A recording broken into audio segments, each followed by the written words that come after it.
Նոր կառուցվող ֆուտբոլի, բասկետբոլի խաղադաշտերը չպետք է ծառայեն միայն երեխաների ժամանցի համար, այլ պետք է օգտագործվեն նպատակային։ Օրինակ, այս խաղադաշտում արդեն 1 ամսից ավելի անցկացվում են անվճար բասկետբոլի պարապմունքներ։ Պարապողներից մեկը Կարենը 10 տարեկան է, արդեն մի քանի անգամ հաճախել է պարապմունքի։ Իր համար ամենակարևորն այն է, որ խաղի ժամանակ տրամաբանություն է օգտագործում։ Ձեռքերով վարժանքներ, պետք է արագ գնաս, որոշես ոնց գցես։ Սա լոգիկայի մեջ է։ Ես առաջվանից բասկետբոլ սիրում եմ, ու միշտ ուզեցել եմ գամ պարապմունքների բասկետբոլի։ Սովորել եմ ինչպես գնդակը գցել շիթի մեջ, սովորել եմ վարել, ինչպես վարել մի քանի անգամ։ Իսկ փոքրիկ Էլինան օրինակ բասկետբոլ պարապելու իր պատճառներն ունի։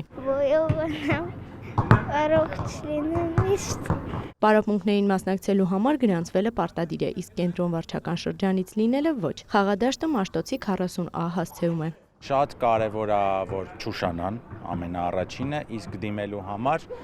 դիմում են կենտրոն վարչական շրջանի սոցիալական ցանցերի որևէ էջին, գրում են նամակ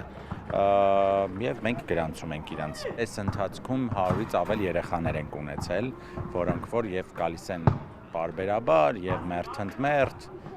բայց ենթադրում եմ 100-ից ավել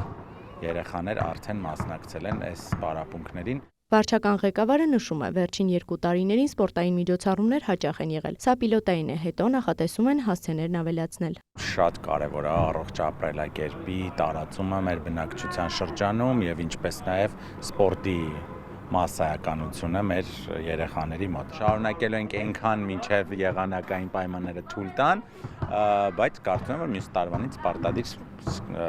վերսկսելու ենք ու կարծում եմ, որ այս միտքը շարունակելու ենք նաև այլ մեր խաղահրապարակներում, որոնք որ բարեկարգել ենք, միգուցե եւ շաբաթական արդեն օրերի քանակն էլ շատացնենք։ Նաև կարծում է շուտով այս ծրագրից կիրականացվի նաև մյուս վարչական շրջաններում։ Էմմա Վարդանյան, Աշոտ Խաչատրյան, լուրեր։